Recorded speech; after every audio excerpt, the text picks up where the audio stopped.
Olá pessoal, espero que estejam todos bem. A videoaula de hoje, ela ainda vai dar continuidade ao último assunto que sobre o qual nós falamos, tá? Que ainda se baseia nos conceitos de fenômenos físicos, mas aqui nós vamos já entrar um pouquinho mais nos fenômenos químicos, tá? Quando a gente vai falar sobre as leis ponderais da química, legal? A gente vai fazer uma retomada do conceito de densidade e fazer uma aplicação disso, verificar, na verdade, uma aplicação desse conceito, tá legal? E aí a gente parte para as leis ponderais que de fato dão um subsídio para a gente poder entender a dinâmica das reações químicas. Legal? Estamos então na unidade 1, no capítulo 2 do livro didático e do caderno de atividade de vocês. Beleza? Bom, vamos seguir. Qualquer dúvida, levantem a mão e eu vejo por telepatia. Vamos lá, gente. Então, revendo o conceito de densidade, como nós vimos, densidade ela é uma propriedade específica da matéria, tá? Ou seja, cada material tem a sua densidade. Tá? E a comparação entre densidades é o que vai determinar, por exemplo, quando um objeto flutua ou quando ele afunda em determinado líquido, tá? De maior ou menor densidade. O que é densidade matematicamente falando? Densidade é a razão entre a massa e o volume daquele material, tá certo? Observando de forma um pouquinho mais criteriosa, gente, a densidade, sendo a razão entre massa e volume, leva a gente a perceber uma coisa. Para um volume fixo, o material que tiver maior massa, ele vai ter automaticamente maior densidade, tá certo? Para um objeto com volume fixo, se ele tiver menor massa, ele vai ter menor densidade. Então, o que a gente nota? A dependência da densidade com a massa é a seguinte: quanto maior a massa, maior a densidade. Tá bom? E volume? Volume já é o contrário. Fixando a massa, quanto maior o volume, menor a densidade. Tá certo? Como a gente viu naquele exemplo, né, do algodão com o chumbo. Vocês devem lembrar na última videoaula. Tá? Se não lembra, assiste novamente. Mas vamos lá. Para uma quantidade de massa fixa, quanto maior o volume, menor a densidade. E vice-versa, quanto menor o volume, maior a densidade. Legal? São inversamente proporcionais a densidade com o volume. Beleza, então, gente? Isso aí foi só uma camada superficial do que vocês vão ver daqui para frente, tá bom? Mas não se preocupem com isso agora. Vamos seguir então, gente. Sabendo que a densidade, vocês devem lembrar, né, aquele exemplo do gelo. O gelo, ele é um material, ele é água, né, mas ele é um material que ele flutua na água líquida. Por quê? Porque a densidade dos cristais de gelo é menor do que a densidade da água líquida. No entanto, os cristais de gelo têm uma densidade maior do que do álcool líquido, tá certo? Comparando essas densidades, a gente percebe que o gelo ele vai afundar no álcool líquido e vai boiar na água líquida. Beleza? Aqui é gelo de água, aqui é gelo de água. Legal? Como nós vimos na última videoaula também. Aqui só estou fazendo uma retomada e salpicando com um pouquinho mais de detalhes. Bom, onde que a gente utiliza a densidade no contexto prático da nossa vida, no dia a dia? Em Química, Tecnologia, Sociedade e Ambiente, nessa seção do livro de vocês, a gente tem um exemplo prático de qualidade do combustível. Por quê? Porque o combustível, sendo gasolina, seja etanol, quanto maior a quantidade de água que tiver nele, menor a qualidade. Por quê? O que se espera é você tem ou só etanol ou só gasolina, e nenhum dos dois misturado com água. A água seria um problema em ambos os casos. Tá? Quanto mais água no combustível, maior é o problema, menor é a qualidade, maior a chance de dar um defeito no motor a longo prazo. Tá certo? Então, a qualidade do combustível é medido utilizando a densidade. É uma técnica relativamente simples. Se vocês notarem, do lado de uma bomba de combustível tem sempre isso daqui, ó. Esse aparelhinho se chama densímetro.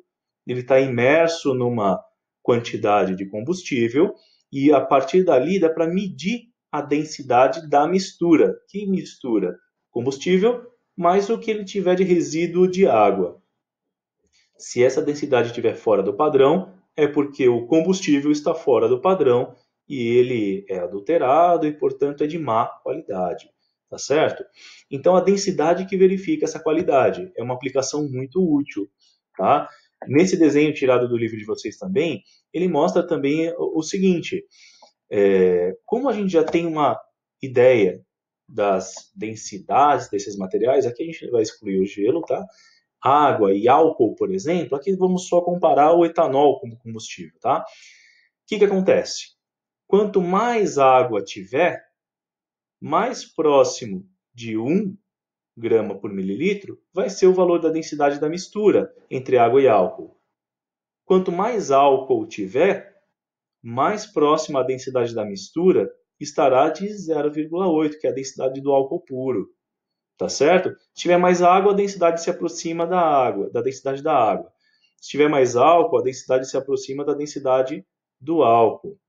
Tá certo, gente? Bom, isso aqui é só, digamos, algumas ideias preliminares para vocês terem uma ideia de aplicação. Mais para frente, nós vamos nos utilizar desse mesmo contexto, desses mesmos conceitos, para poder desenvolver assuntos um pouquinho mais complicados. Por agora, é interessante vocês saberem somente que existe uma aplicação prática da ciência química no nosso dia a dia, quando a gente se refere à qualidade de combustíveis, tá certo?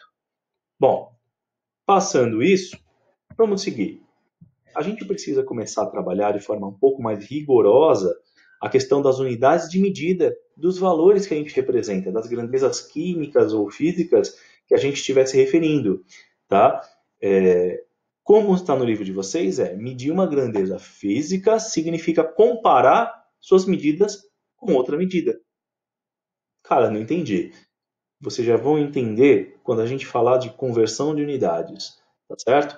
Então, medir uma grandeza física significa comparar uma unidade com outra, ou seja, comparar com algum padrão que você estabeleça.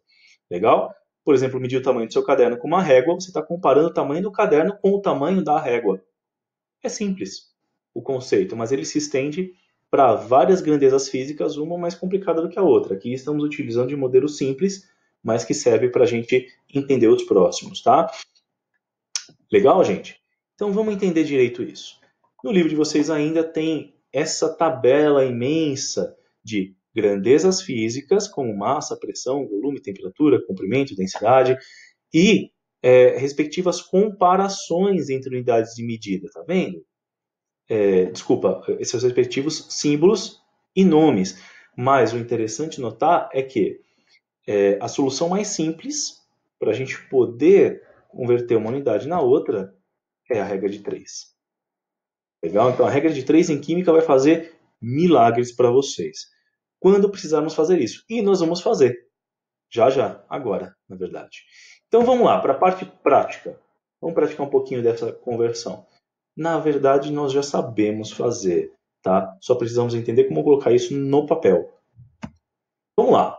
Então, no caderno de atividade de vocês, na questão 36, tá? Isso está na página 26, né?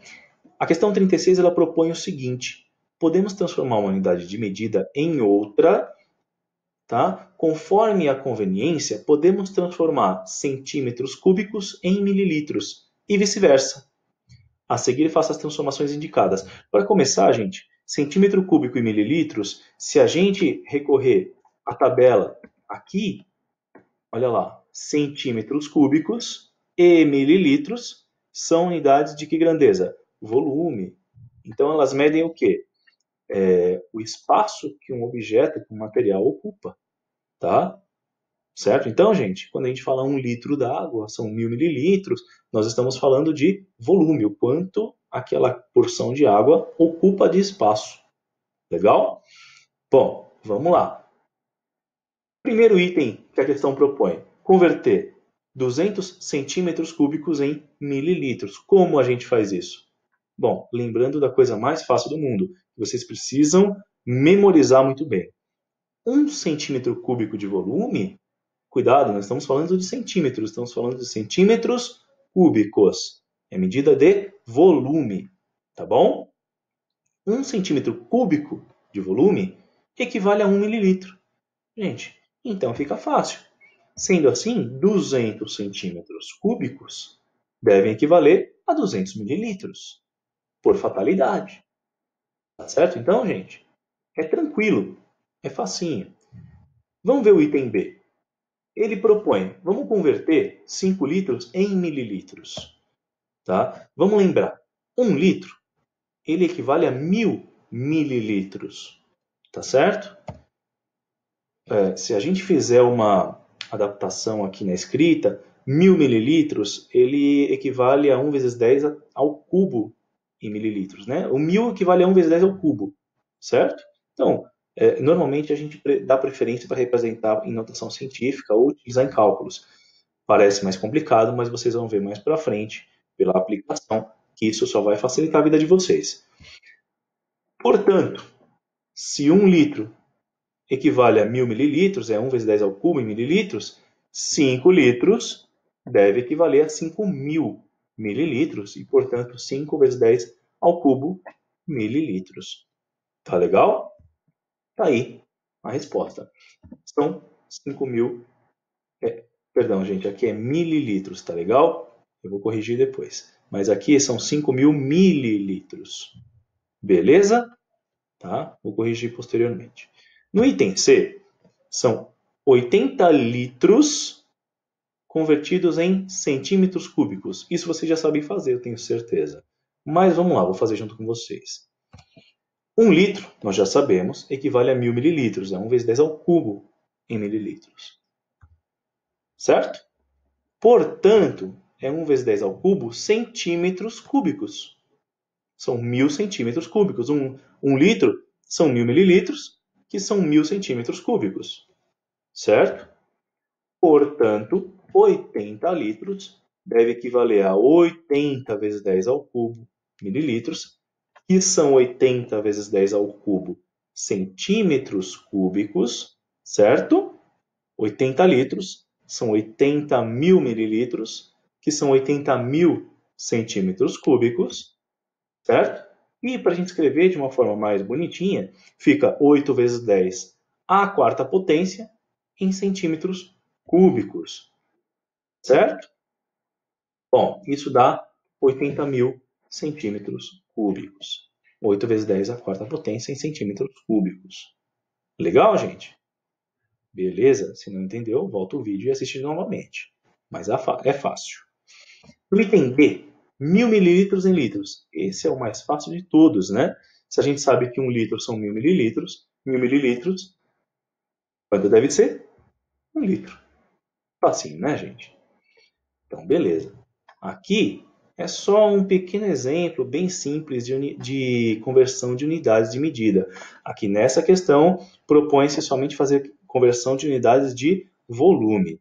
Mas nós vamos nos deparar daqui para frente com a necessidade de conversão de outras grandezas físicas, tá? Unidades entre outras grandezas, como pressão, como área, como extensão, etc. Beleza? Vamos nessa. Bom, falar um pouquinho sobre as leis ponderais. Basicamente, essas leis regem as reações químicas, todas elas.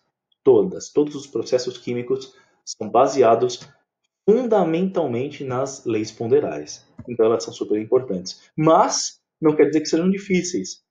Lembrando que, sempre numa reação química, num processo químico, o reagente se transforma, ele muda sua composição, se transformando num produto, tá? Sofrendo a reação, virando uma outra coisa, que é diferente dos reagentes. Então, antes da reação, a composição é diferente do que depois da reação, tá? Essa setinha, ela indica que houve uma transformação. Esse desenhozinho é só para ilustrar, é só para ficar bonitinho, tá bom, gente? Bom, então as leis ponderais, elas são duas. A lei de Lavoisier e a lei de Proust. São 2 cientistas franceses. Tá? Eles viveram há alguns séculos, não muitos, mas eles que basicamente fundamentaram as leis da química, certo? Fazendo alguns experimentos relativamente simples até para a época.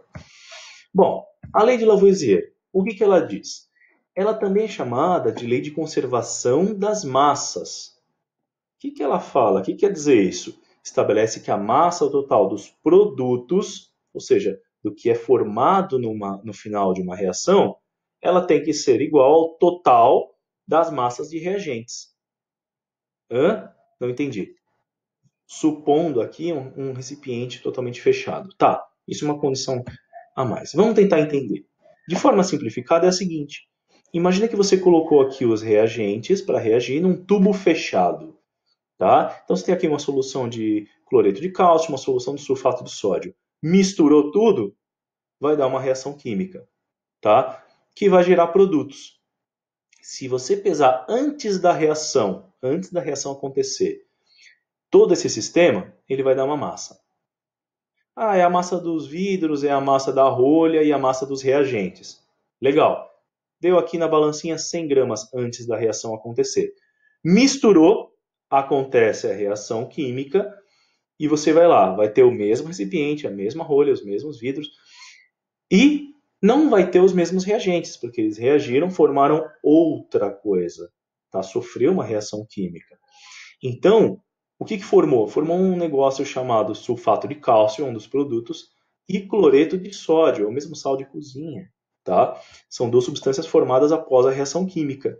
E você vai pesar todo esse sistema fechado aqui, quanto vai dar? A mesma massa. Tá, gente? Não é porque houve uma reação química que a massa vai mudar do começo para o fim. Legal, gente? Isso é importantíssimo. E, incrivelmente, embora a simplicidade dessa lei, ela fundamenta toda a reação química que existe. Tá bom? Bom, vamos entender o porquê que antes da reação temos a mesma massa que depois da reação. Primeiramente, porque toda a matéria é feita por partículas. E nós chamamos isso de átomos e moléculas. Tá certo? Aqui, por exemplo, nós temos uma molécula de O2, é uma molécula de oxigênio, uma molécula só, formada por dois átomos. Esses átomos se combinaram, formaram uma molécula. Legal? Aqui, por exemplo, nós temos um átomo de oxigênio, átomo de hidrogênio, átomo de hidrogênio. Esses três átomos se combinaram, não é para formar o Mickey Mouse, mas é para formar uma molécula de água. Tá certo? Então, olha só. Segundo a lei de Lavoisier, duas moléculas de gás hidrogênio, ou seja, 4 átomos de hidrogênio, se combinam com uma molécula de gás oxigênio, ou seja, se combinam com 2 átomos de oxigênio, formando 2 moléculas de água. O que isso significa? Que numa reação química de antes, ou seja, enquanto você tem os reagentes, para depois, que é enquanto você tem os produtos, você tem exatamente os mesmos átomos. Nenhum átomo se destrói no processo de uma reação química. Nenhum desaparece. E nenhum átomo também é criado do nada. Então, os mesmos átomos que você tem aqui no começo, você vai ter eles no final. Átomo tem massa, né, gente? Então, a massa total desses átomos vai dar a massa total desses átomos. Beleza? É isso que explica o porquê que se você tem 1 quilo, 1 tonelada de reagentes, você vai produzir 1 tonelada de produtos. Tá? E assim vai. Então a massa dos reagentes tem que ser igual à massa dos produtos. Isso resume a lei de Lavoisier. E é uma lei bem simples, tá, gente? O que você tem antes de massa, você tem depois em massa. Fechou? Então, beleza. Vamos falar um pouquinho agora sobre a lei de Proust. A lei de Proust diz o seguinte: em qualquer reação química, a proporção entre as massas, a proporção, não as massas, a proporção das massas dos reagentes é sempre definida e constante. Só que aqui vamos adicionar uma coisa: a proporção entre as massas dos reagentes e dos produtos. Tá certo? Essa lei também é chamada de lei das proporções definidas. Nossa, deve ser complicado. Gente, é bem facinho. Vocês vão perceber por uma reação bem tranquila. Por exemplo, a gente consegue, por uma reação forçada, decompor a água em gás hidrogênio e gás oxigênio. Tá? É basicamente tem essas massas aqui. Se você tem 90 gramas de água, a água vai ser o seu reagente, né? É ela que vai formar os produtos, são esses dois. Se você tem 90 gramas de água, você vai formar 10 gramas de hidrogênio e 80 gramas de oxigênio. Percebe que a proporção aqui é 90 para 10 para 80, ou seja, 9 para 1 para 8. Está aqui, ó. É uma proporção fixa, tá? Ah, mas e se eu pegar uma quantidade maior de água? Perfeito. Se a gente dobrar a quantidade de água, vamos ter isso aqui.